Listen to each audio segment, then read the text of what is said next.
Octava, siguiendo los fenómenos que producen el calor y la temperatura sobre las sustancias, a continuación nos dedicaremos a estudiar la dilatación térmica. Definición.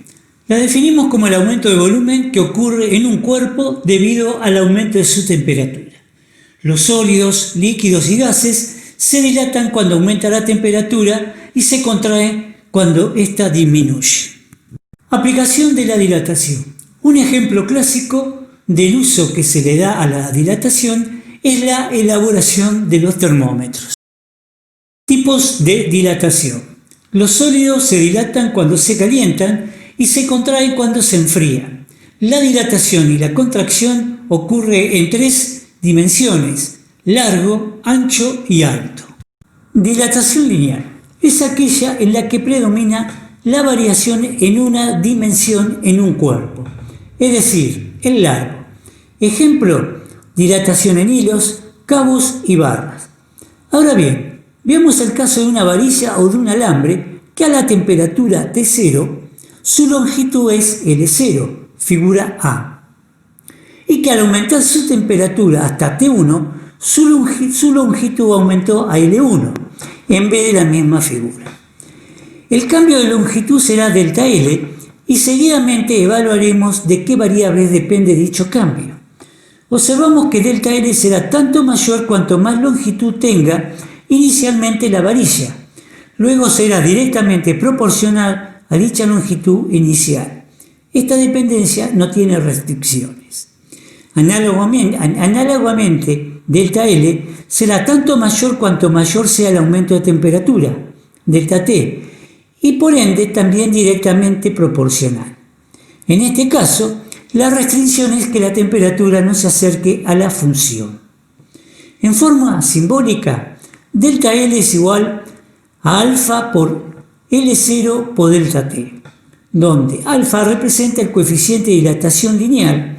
Como ejemplo, el coeficiente de dilatación del hierro es igual a 1,2 por 10 a la menos 5, el cual representa el aumento de longitud en metros que sufre una varilla de hierro de 1 metro de largo por cada grado que eleva su temperatura. La imagen de la derecha tenemos un esquema de una varilla que se dilató al cambiar su temperatura.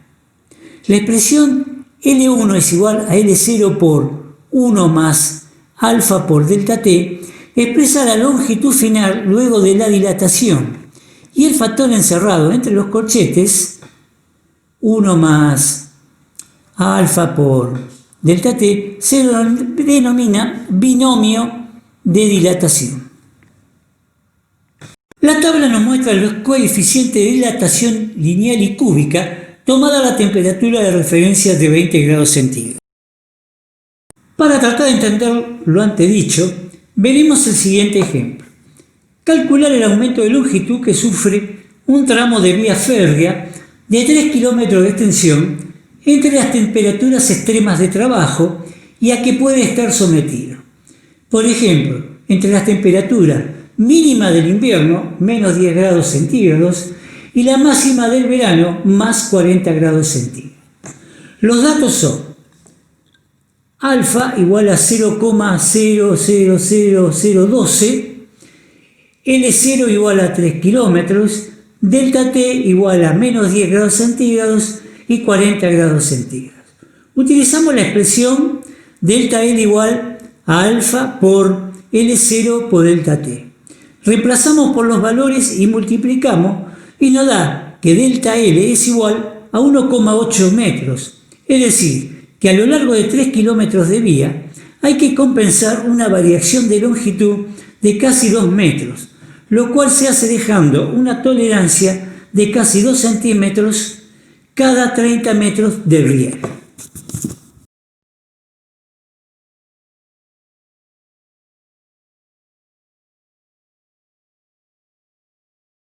A continuación veremos un video de cómo se comporta el hierro y el cobre cuando son calentados. Dilatación superficial de sólidos. Es aquella en la que predomina la variación en dos dimensiones de un cuerpo, es decir, el largo y el ancho. El tratamiento que se aplica a la dilatación superficial de sólidos es similar al caso lineal. Supongamos una chapa metálica o una baldosa o una losa de hormigón de superficie inicial S0 a la temperatura T0. Cuando la temperatura crece hasta T1, la superficie hará lo propio hasta S1. El aumento de superficie delta S será directamente proporcional a la superficie inicial S0 y al aumento de temperatura delta T, con la misma restricción que en el caso lineal. En forma simbólica, delta S es igual a gamma por S0 por delta T, donde gamma representa el coeficiente de dilatación superficial. Al igual que antes, si queremos expresar la superficie final luego de la dilatación, tenemos la expresión S1 es igual a S0 por 1 más gamma por delta T. Dilatación volumétrica es aquella en la que predomina la variación en 3 dimensiones de un cuerpo, es decir, el largo, el ancho y el alto. Es el caso general de todas las dilataciones porque, como dijimos más arriba, todas las dilataciones son en volumen, sea un cuerpo de cualquier forma, cúbica, esférica o de forma irregular, con un volumen inicial B0 a la temperatura T0. Cuando la temperatura crece hasta T1, el volumen hará lo propio hasta B1. El aumento de volumen, delta B, será directamente proporcional al volumen inicial B0 y al aumento de temperatura delta T, con las mismas restricciones que en el caso lineal. En forma simbólica, delta B es igual a beta por B0 por delta T, donde beta representa el coeficiente de dilatación cúbica.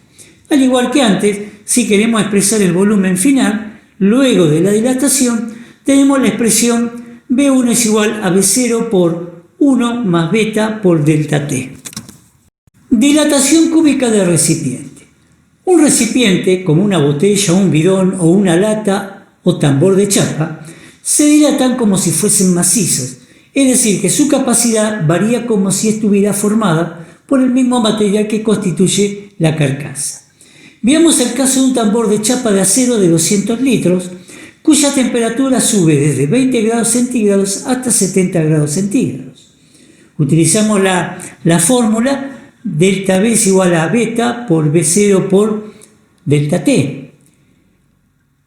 Buscamos el coeficiente beta en la tabla y nos da que es 0,000035, lo multiplicamos por 200 litros, lo multiplicamos por la diferencia de temperatura y nos va a dar que delta B es igual a 0,35 litros.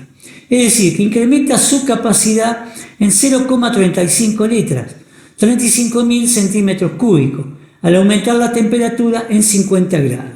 Este procedimiento es de particular importancia en el estudio de la dilatación de líquidos. A continuación veamos un ejemplo.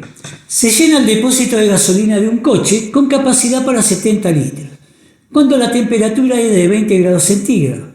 Se deja al sol y el depósito alcanza una temperatura de 50 grados centígrados. ¿Cuánta gasolina rebosaría si se dejara destapado? Preside de la dilatación del depósito. Su beta es mucho menor que el de la gasolina. Coeficiente de dilatación cúbica de la gasolina es igual a 95 por 10 a la menos 6.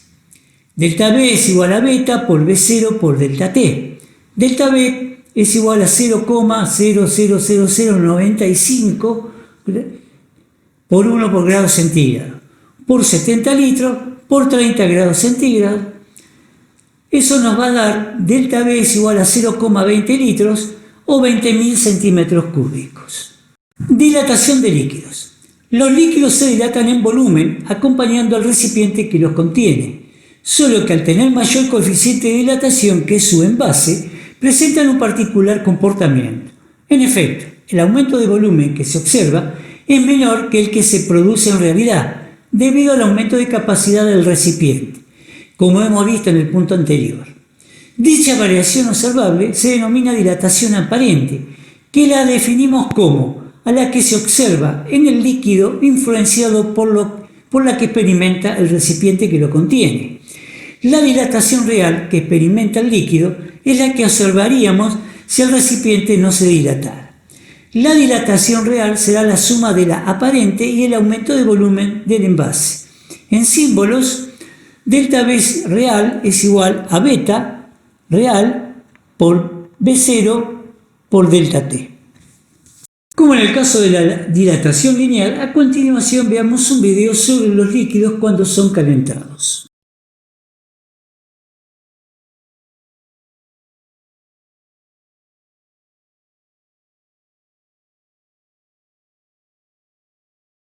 El líquido de refrigeración de los coches. En el depósito de expansión del radiador de un coche hay una señal de máximo llenado. El porqué de esta señal es por razones de seguridad. Como el líquido está a alta temperatura, se dilata y experimenta una expansión que si el depósito estuviera llenado al tope, no se podría expandir, ocasionando que una manguera reviente. Dilatación de los gases. Los gases encerrados en un recipiente que se puede estirar libremente aumenta el volumen al calentarse. Ya sabemos que los sólidos y los líquidos se dilatan con la temperatura, pero los gases lo hacen en mucho mayor proporción. Además, todos los gases se dilatan de la misma forma. Los experimentos de dilatación están ligados a la fabricación de los globos aerostáticos en Francia en el siglo XIX. El científico francés Gay Lussac compaginó sus estudios en el laboratorio con arriesgadas ascensiones en globo. Llegó a 7.000 metros de altura y en estos viajes estudiaba la composición del aire a diferentes alturas, la variación de la presión y sus propias leyes sobre la dilatación y presión de los gases. En el siguiente video podemos ver la reacción de los gases al ser calentados.